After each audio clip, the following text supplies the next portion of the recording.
Bismillahirrahmanirrahim. Assalamualaikum warahmatullahi wabarakatuh. Alhamdulillahilladzi hadana li hadza wa ma kunna linahtadiya laula an hadana Allah. Asyhadu an la ilaha illallah wahdahu la syarika lah wa asyhadu anna Muhammadan abduhu wa rasuluh.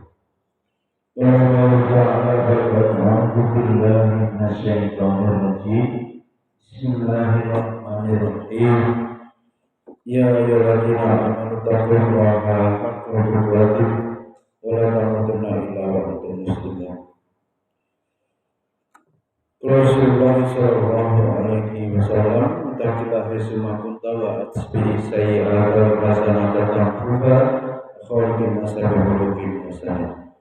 Amma ba'du, puji dan syukur marilah kita panjatkan kehadirat Allah Subhanahu wa taala. Alhamdulillah pada siang hari ini kembali kita dapat melanjutkan kajian kisah di dalam Al-Qur'an. Pada kesempatan kali ini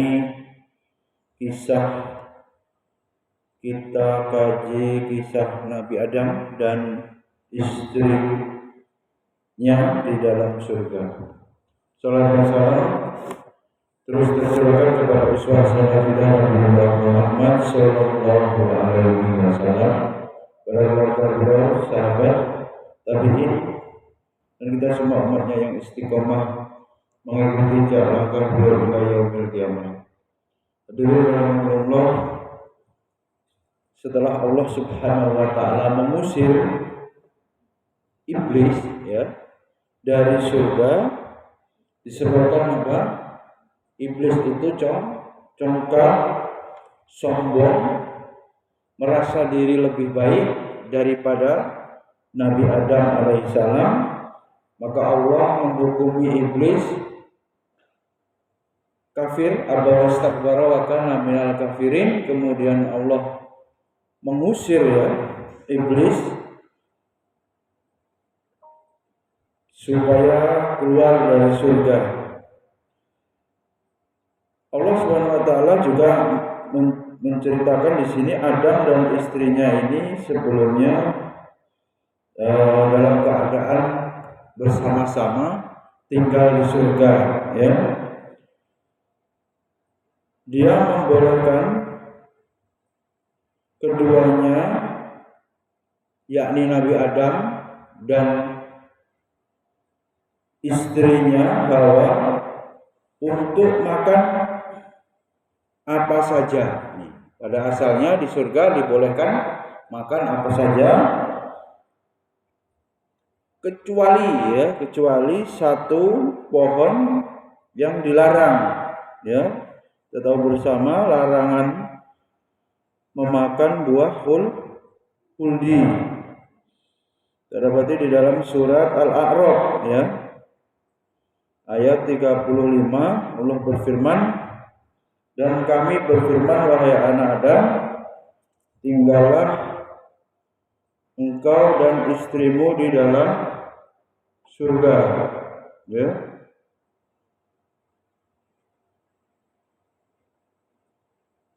Di dalam surga, kemudian makanlah dengan nikmat berbagai makanan yang ada di sana sesukamu. Tetapi janganlah kamu mendekati ini, kata Allah, nanti kamu termasuk orang-orang yang zalim. Orang-orang yang zalim. Quran surat Al-A'raf ayat 35.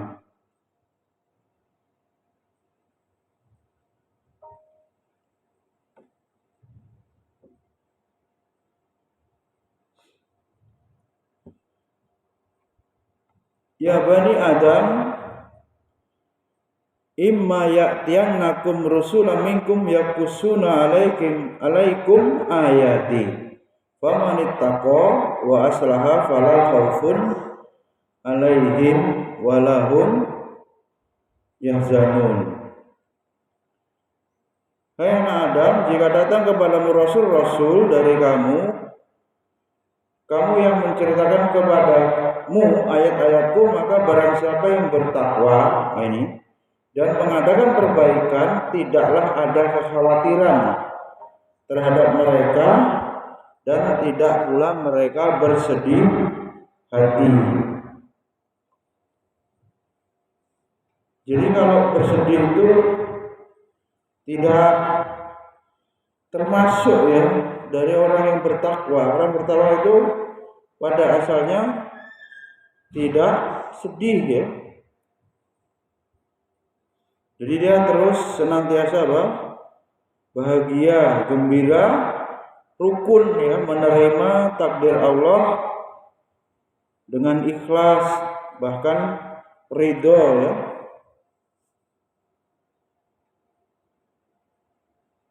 Kemudian larangan untuk mendekati suatu pohon itu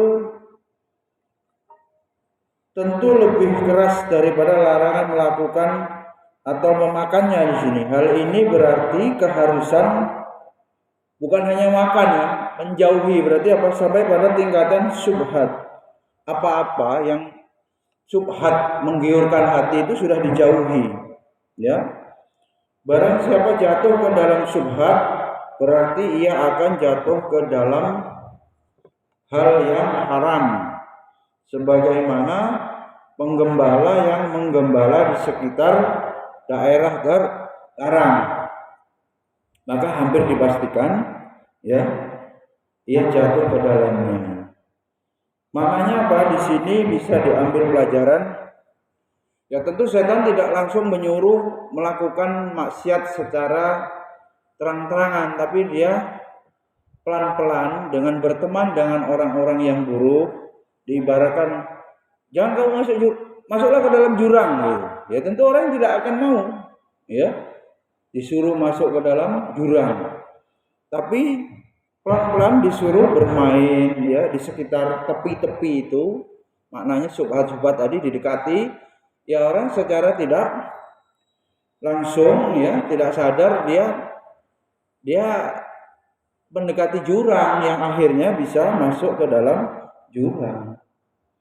Ya lebih misalnya kan nggak langsung bully orang, nggak begitu, pelan-pelan, cuman ejek-ejekan, bercanda, nah itu kan cuma main-mainan bercanda aja, lama-lama bully beneran, ya dibalas. Termasuk durhaka itu Rick, antum menghina bapak temanmu, akhirnya temanmu menghina bapakmu, membalas begitu, sebut nama-namanya, profesinya, ciri-ciri fisiknya. Nah ini sudah durhaka itu.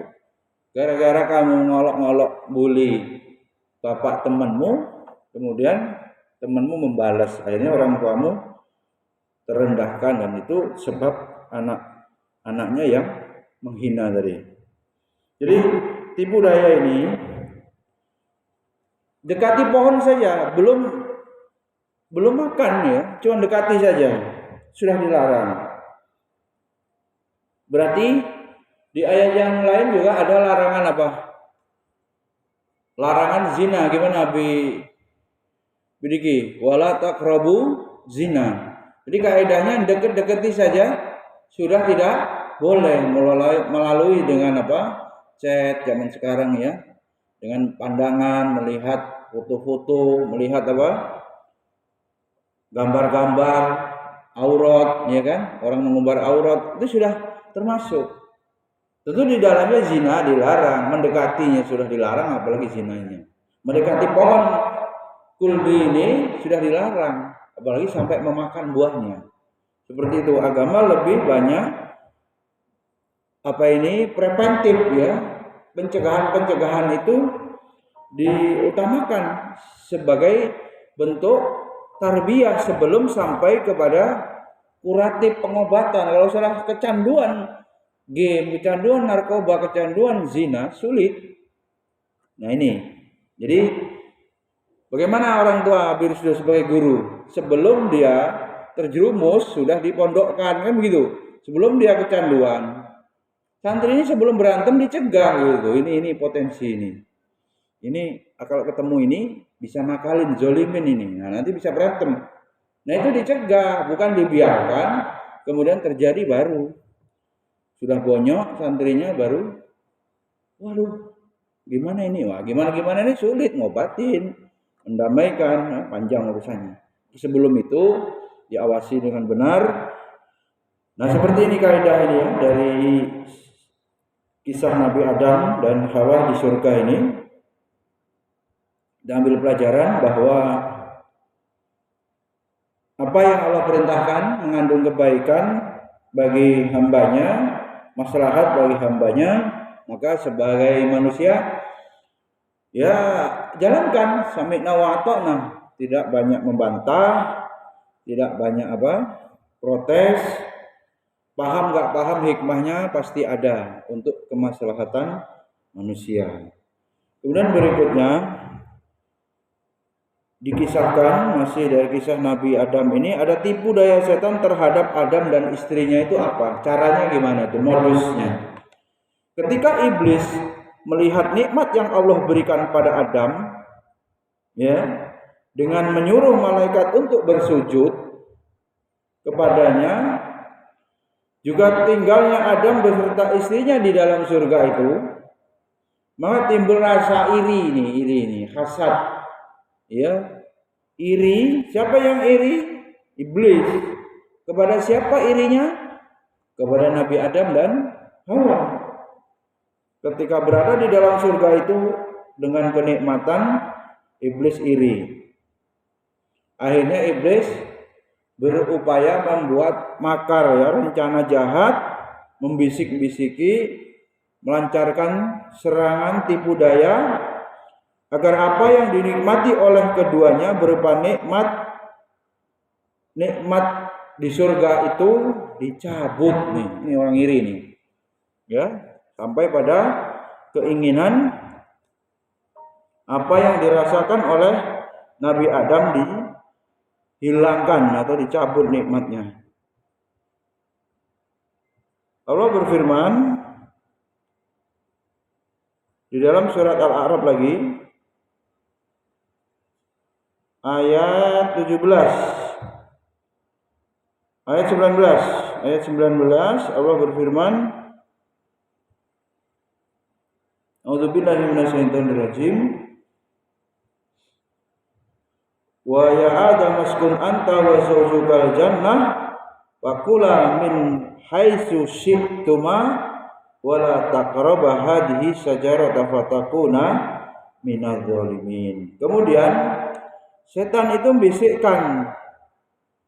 membisikkan pikiran jahat kepada mereka agar menampakkan aurat selama ini tertutup, dan setan berkata, Tuhanmu hanya melarang kamu berdua mendekati pohon ini agar kamu berdua tidak menjadi malaikat atau tidak menjadi orang yang kekal di surga.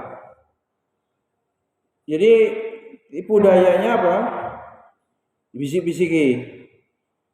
Adam, Hawa, kalian tidak boleh mendekati pohon ini. Itu karena kalau mendekati pohon ini nanti kamu bisa berubah jadi malaikat, gitu. Ya, dibisik-bisik itu, dekati pohon jadi malaikat nanti, dan kekal di surga selama-lamanya. Tuh tipu dayanya itu, iya kan? Jadi kalau nggak main HP ya Terik, kamu katrok nanti, ya. Jadi orang gaptek, nggak ngerti dunia. Nah, akhirnya apa? Nyuri-nyuri main HP. Kalau nggak main game, kuno. Apa istilahnya? Desit apa? Udik, tertinggal. Kampung, apa orang nggak ngerti perkembangan zaman. Kayak begitu, hati-hati. Ini kelakuan iblis begitu. Dan dia setan bersumpah kepada keduanya, sesungguhnya aku ini benar-benar termasuk para penasihat. Ngakunya iblis itu penasehat coba. Penasehat berarti orang yang memberikan masukan kepada Nabi Adam dan Hawa, padahal itu menjerumuskan. Jadi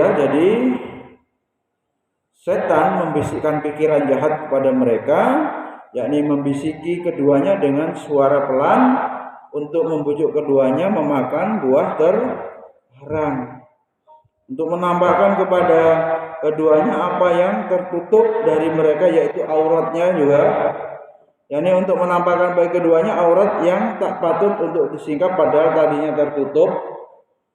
Dan setan berkata, Tuhan kamu tidak melarangmu dan mendekati pohon ini kecuali supaya kamu berdua tidak jadi malaikat dan kekal.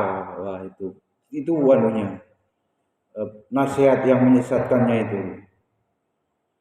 Padahal tidaklah Rabb kalian menghalangi kalian dari manakah buah ini, melainkan dia tidak ingin kalian menjadi dua malaikat. Enggak makan buah khuldi itu supaya enggak jadi malaikat. Dan dia setan bersumpah kepada keduanya, sesungguhnya aku ini benar-benar termasuk para penasihatmu. Di mana iblis bersumpah pada keduanya atas nama Allah. Kita jabati orang yang kalau mau meyakinkan, siapa yang manjat genteng? Enggak tahu. Siapa yang merokok di atas genteng, makan jajan? Enggak tahu. Berani sumpah? Demi Allah. Nih, sama iblis nih. Sumpah pakai nama Allah supaya apa? Percaya nih. Iblis bersumpah pada keduanya atas nama Allah bahwa dirinya sebagai penasihat. Sumpah pocong berani. Sumpah di atas Al-Qur'an berani. Saya enggak melakukannya. Nah itu. Sampai pusing Habib Rusdi, siapa ya Habib Rusdi yang manjat genteng? Nah ini pakai Allah sebagai sumpah. Sama, berarti kita temukan perilaku iblis ini diikuti oleh manusia sampai sekarang pun terus dijadikan modus ya dalam membela diri. Ya. Oleh karena itu kita berlindung ya dari godaan setan yang terkutuk ini, kita supaya tidak kena tipu daya dari sumpah-sumpah yang dilakukan oleh iblis ini. Kemudian pada akhirnya dikisahkan ya karena kena bujuk rayu iblis tadi, Nabi Adam dan istrinya memakan daripada buah khuldi. Bukan hanya mendekati ya, tapi dimakan. Bisikan iblis kepada Adam dan istrinya Hawa ternyata itu sukses, gitu ya. Rayuannya itu gitu. Godaannya berhasil. Akhirnya Adam Hawa tertipu sehingga keduanya pun makan buah terlarang sehingga dia dihukumi terjerumus dalam perbuatan dosa. Allah berfirman, dia setan membujuk mereka dengan tipu daya ketika mereka mencicipi itu. Pertama dicicipi buah pohon itu, kemudian tampaklah oleh mereka auratnya terbuka. Lalu kemudian mulailah mereka menutupinya dengan daun-daun surga. Kemudian Tuhan menyeru, bukanlah aku telah melarang kamu dari pohon itu, dan aku telah mengatakan bahwa sesungguhnya setan adalah musuh. Inna syaitanah lakum aduwwum mubin. Diingatkan oleh Allah, Adam, Hawa, sudah aku katakan setan itu musuh yang nyata bagimu. Maka ayat yang lain, fattakhidhu aduwa, maka jadikanlah setan itu musuh, jangan dibiarkan.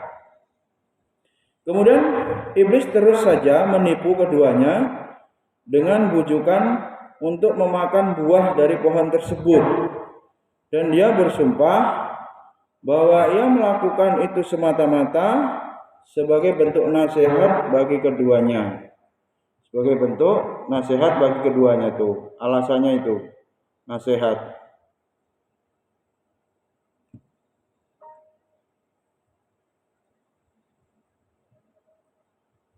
Jadi kesannya Dia itu penasehat loh, ya.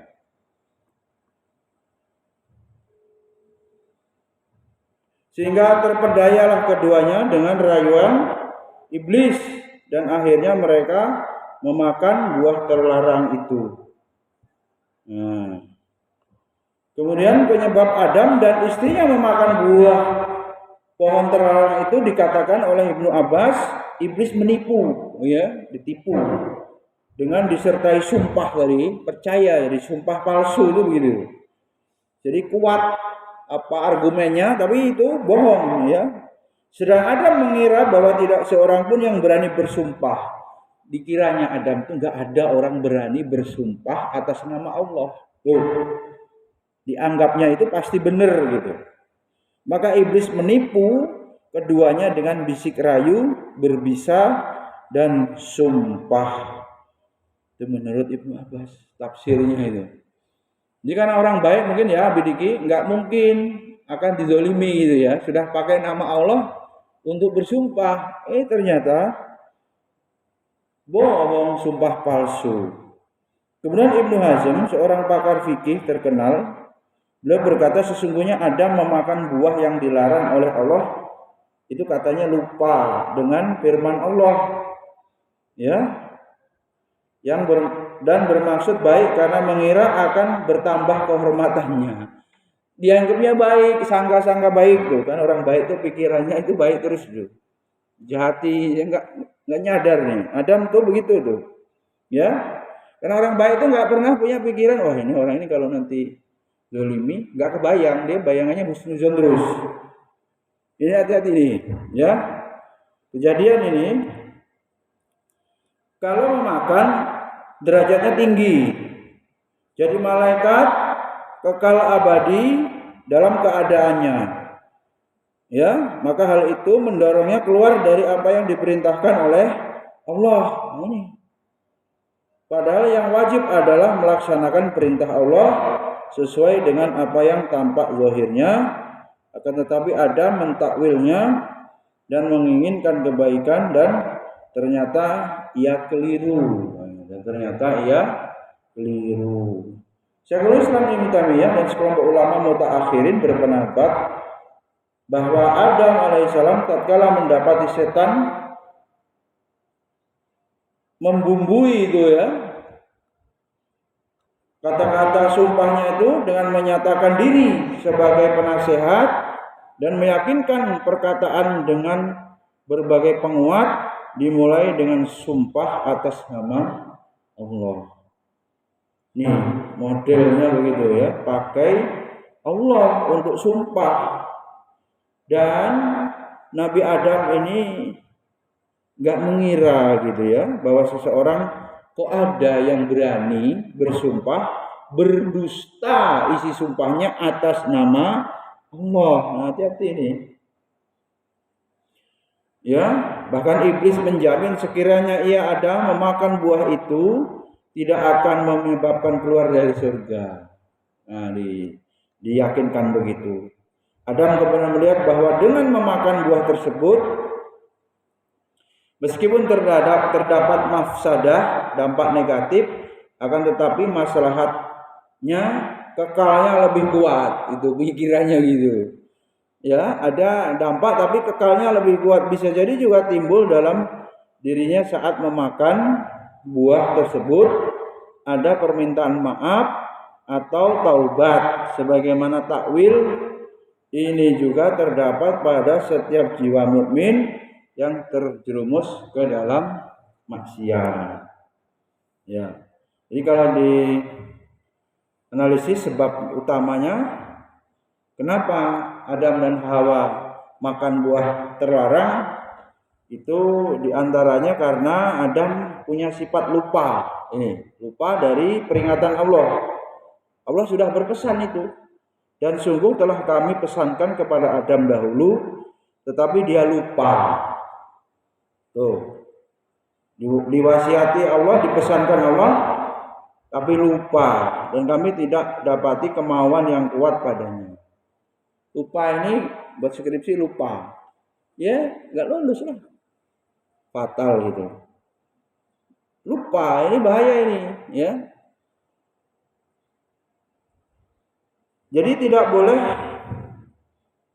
lupa, walaupun kita tahu ya manusia tempatnya salah dan lupa, maka sebisa mungkin di sini pelajarannya kita harus waspada, siaga. Jadi pribadi yang siap gitu ya, tidak lengah, tidak teledor, teliti, ya, tanggung jawab. Apa istilahnya? Ready, siap. Siap. Tidak lelet gitu. Nah ini cermat, teliti, ya itu orang sarjana begitu. Ya. Perhitungannya, prediksinya ya sudah bisa. Ya. Mengira nanti akan terjadi apa, siap-siap mencegah. Nah, ini menandakan dia siap bertanggung jawab. Demikian yang dapat disampaikan, mudah-mudahan bermanfaat. Subhanakallahumma wa bihamdika, asyhadu an la ilaha illa anta, astaghfiruka wa atubu ilaik. Assalamualaikum warahmatullahi wabarakatuh.